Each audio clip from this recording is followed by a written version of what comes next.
Estamos en la peor crisis de inseguridad de nuestra historia. Estamos atravesando un momento que solo se puede comparar a lo que vivimos con el terrorismo de Sendero Luminoso y del MRTA. El día de ayer, y creo que eso nos debe haber pasado, estoy seguro, a la inmensa mayoría de peruanos, traté de seguir el debate en el Congreso y sinceramente me preguntaba qué hemos hecho, qué pecado hemos cometido los peruanos para merecer este Congreso. Es sinceramente una vergüenza y hasta una falta de respeto. Estamos en la peor crisis de inseguridad de nuestra historia. Estamos atravesando un momento que solo se puede comparar a lo que vivimos con el terrorismo de Sendero Luminoso y del MRTA con respecto a la delincuencia.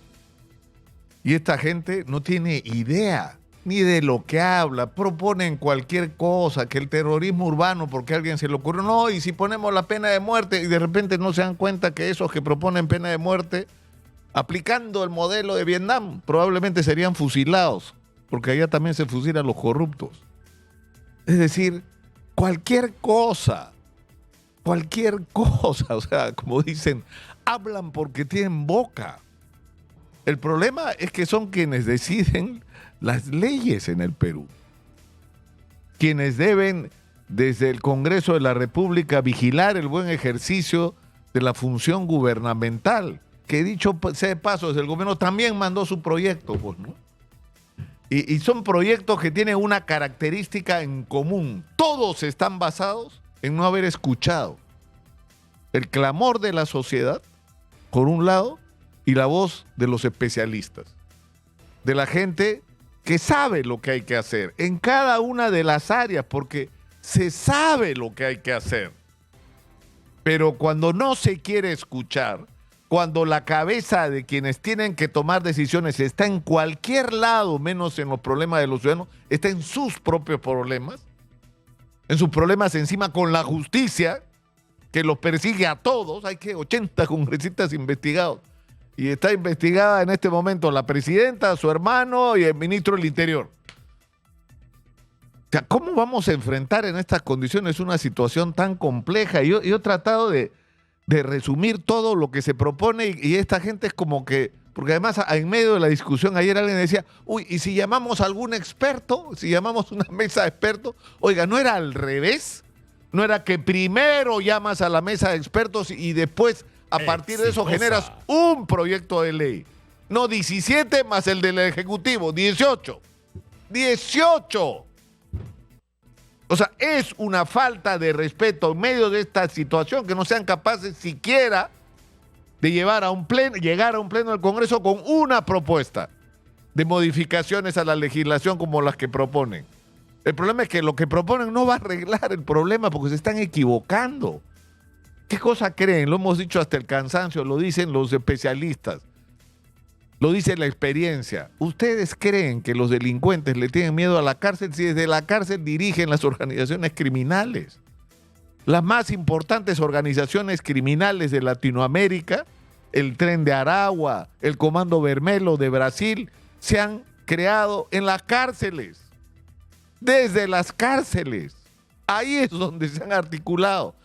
Ahí es donde se han formado, desde ahí es donde ha salido la gente a tomar el control de las calles y desde ahí es donde los dirigen incluso hasta hoy.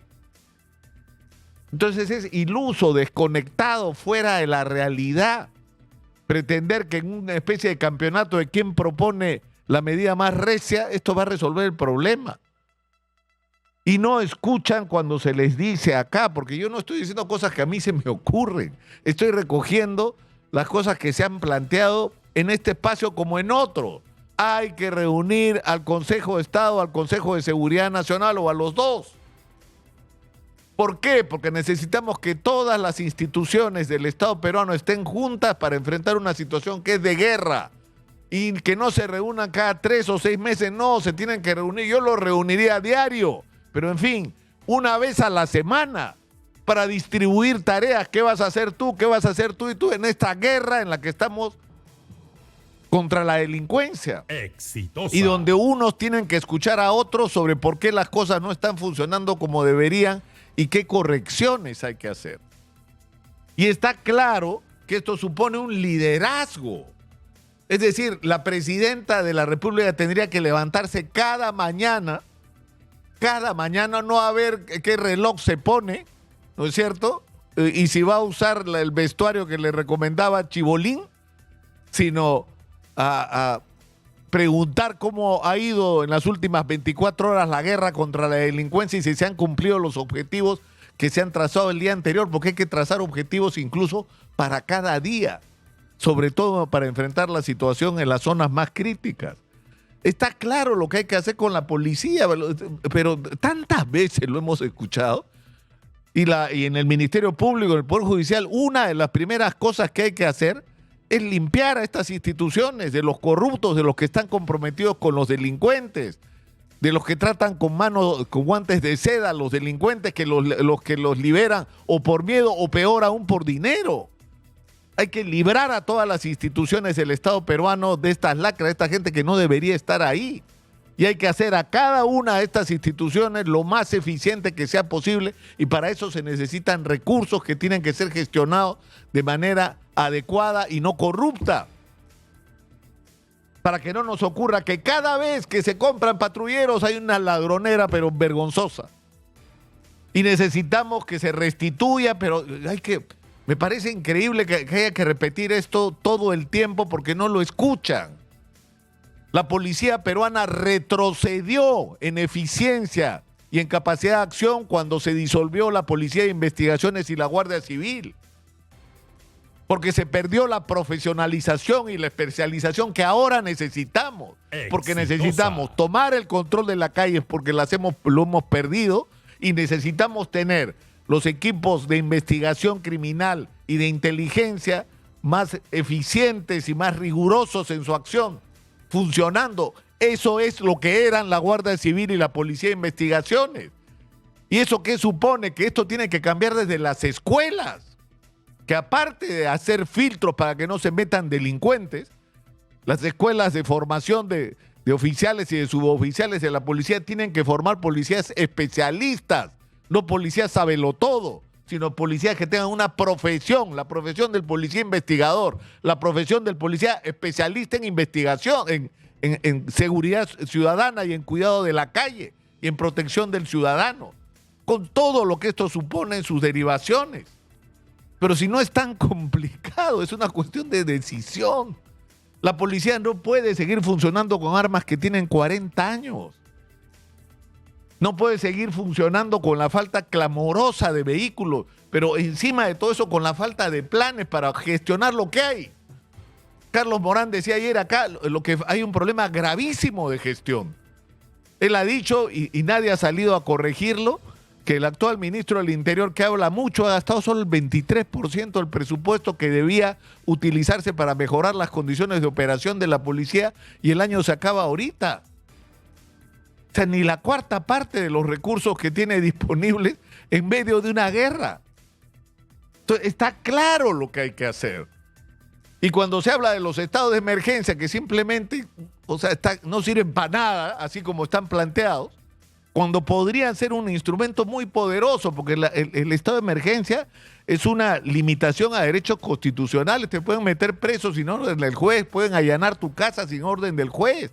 Y en una situación de emergencia, lamentablemente hay que decirlo, está bien, pero hay que usarlo bien, y para eso necesitas inteligencia para saber dónde golpear, y además deshacernos de todas las leyes que impiden que este Congreso vergonzoso ha generado para protegerse ellos de sus delitos. Han terminado protegiendo a los delincuentes, por ejemplo, con las restricciones a los allanamientos. Pero por el otro lado hay que tomar el control de la calle.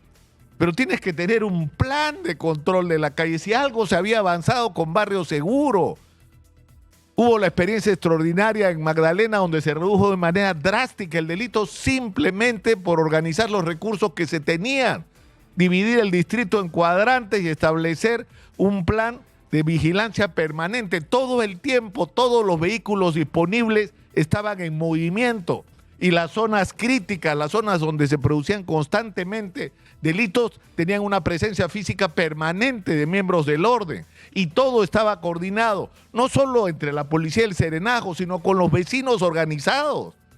Y toda la información que podía provenir de la propia sociedad servía para luchar contra la delincuencia, pero si eso ya se probó y funciona. O sea, ¿por qué no pueden hacer algo tan elemental? Porque son unos incapaces, pues. Porque hemos puesto a los peores en el Congreso y en el gobierno, lamentablemente en funciones claves y críticas. Y lo que hay que hacer en el Ministerio Público también es claro. El Ministerio Público, lo he dicho al comienzo de esta intervención, el Ministerio Público necesita una limpieza. Miren ustedes las vergüenzas que estamos viendo estos días alrededor del caso de Andrés Hurtado Chibolín. ¿Cómo es posible? ¿Cómo es posible que tengas una fiscal que sea capaz de decir esas cosas? O sea, yo sabía que era, me dijeron que era proxeneta, pero yo no sabía que cobraba por... O sea, ¿dónde estamos? O sea, hay que hacer una limpieza en el Ministerio Público, eso está absolutamente claro, pero si no tenemos un Ministerio Público con recursos, por ejemplo, se dice que se creen las unidades de flagrancia y no hay ley que obligue a que esas unidades de flagrancia funcionen. Y si no hay ley, no hay presupuesto. Y si no hay presupuesto, no hay recursos. Y si no hay recursos, no se pueden implementar las cosas que se necesitan, como por ejemplo la presencia de fiscales, de jueces, de representantes del Ministerio de Justicia, de criminalística, de la policía, de laboratorios en cada unidad de flagrancia para rápidamente emitir las pericias y los informes técnicos que justifiquen las medidas que ahí se tienen que y se deberían tomar rápidamente. Y lo mismo en el Poder Judicial. Lo mismo, es decir, está claro lo que hay que hacer. Y el sistema penitenciario, o sea, realmente el centrar la discusión en que los vamos a meter presos a todos y pretender que eso resuelve el problema, es decir, si no hacemos una transformación de nuestro sistema penitenciario, lo único que estamos haciendo es trabajando para ellos, organizándoles sus oficinas, sus centros de operaciones, porque en eso se han convertido los penales. En el espacio desde el cual parte importantísima de los crímenes organizados no se articulan en el Perú. Y hay que hacer, por lo tanto, una reforma completa del sistema penitenciario. Y por el otro lado, y para terminar, ni siquiera está en agenda porque ni les preocupa. Hay 8 millones de peruanos que no han terminado el colegio. El año pasado más de 1.300.000 chicos abandonaron el colegio. Ese fue el nivel de deserción del año pasado. Hay más de 2 millones de ninis, de chicos que ni estudian ni trabajan. ¿Y dónde están? Están en la calle, chapando así eventualmente los peores trabajos o simplemente sin tener ningún trabajo y viendo en qué ocupan el día. Y esos chicos son la carne para los delincuentes, y si no nos ocupamos de ellos, dándoles educación de calidad, dándoles acceso a la posibilidad de que desarrollen todas sus potencialidades deportivas, artísticas, profesionales, dándoles acceso a las tecnologías, dándoles oportunidades de empleo, lo que estamos haciendo es entregando a nuestros jóvenes a los brazos de los delincuentes y de las organizaciones criminales que han crecido de una manera nadie se atreve a dar números. Es decir, alguien me puede decir cuánta gente está dedicada en este momento a actividades de las organizaciones criminales y cuántos de estos son jóvenes. Yo creo que la cifra no la podríamos digerir. Y esto es una enorme responsabilidad porque con lo mal que se está gestionando la cosa pública, con la crisis de la educación, con la falta de atención a los problemas de los jóvenes, insisto, le estamos entregando a los jóvenes estamos entregando a los jóvenes a manos de la delincuencia. Y esto también tiene que ser parte de la agenda nacional y tiene que ver. O sea, la crisis en el deporte peruano, la crisis en las federaciones deportivas de todos los niveles también tiene que ver con esta crisis de oportunidades, de perspectivas para los jóvenes. Pero lamentablemente en eso no se piensa, pues, porque el hacer política en el Perú no ha dejado de ser la actividad en la que de estos problemas, de esto es lo que deberíamos estar discutiendo. O sea, lamentablemente la actividad política en el Perú, como lo hemos dicho acá hasta el cansancio, se ha convertido, lamentablemente, hay que decirlo con crudeza, en una actividad criminal más. Exitosa. Soy Nicolás Lúcar, esto es Hablemos Claro. Estamos en Exitosa, La voz que integra el Perú, 95.5 en la FM en Lima, canal 34 en Movistar.